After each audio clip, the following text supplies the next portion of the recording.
Hey guys, yeah, a lot to get to right now, and we'll start with the exterior of the building that blew up here on Avondale near Hoover.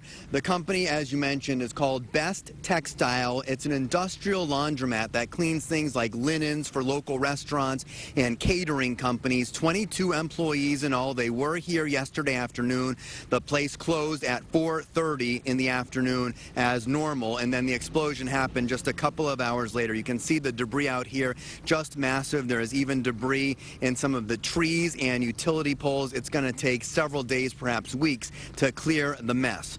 We've got a whole bunch of videos to show you right now, and I want to show you some dash cam video from a Warren police cruiser. The officer was in the neighborhood, and his dash cam actually picked up the explosion taking place, and he rushed to the scene, of course. You can see the fireball just erupting from the company's headquarters. People could see the flames for miles and feel the ground shake as well. Unbelievable that this dash cam picked up the explosion happening as it was taking place. Now I want to take you inside some people's homes. Almost every house here on Avondale near Hoover has substantial damage.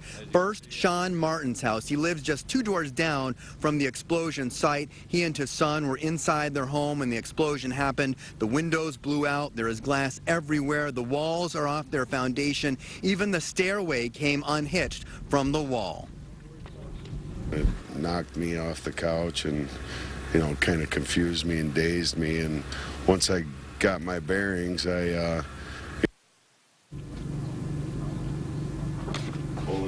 only by... Let's go inside another home on Avondale, right next door to the one you were looking at. This is where Nicholas Hush, his brother, and his brother's girlfriend, they were home at the time. Again, glass everywhere, holes in the wall, windows blown out. They actually thought the U.S. was under attack over the death of Osama bin Laden.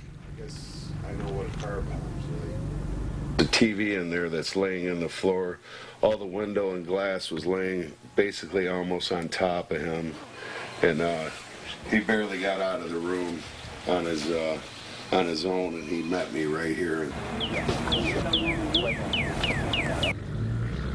And back here on Avondale Street, right across the street from where the explosion took place, you can see pretty much everybody's yard has house debris, light fixture that was in somebody's yard, and this is just some of the minor damage. And you can see the 2x4s that came from people's houses, all the windows blown out. Several houses again here on Avondale Street look just like this one. And you want to check right across the street, Keith, you can see the windows blown out over there as well, and a lot of people have had them boarded up already. And you can see how close these homes are to where the explosion site is. Right over my shoulder here is where all that massive debris is, and we can zoom in on that just a little bit. You can see how close again we are to all this here at Avondale and Hoover. Amazing that there were no serious injuries. Many people have minor cuts from all the glass. The fire chief tells me it's unbelievable that that's the extent of the injuries. As for the investigation, still no cause. It appears as if this was a gas explosion. Consumers Energy is investigating, of course.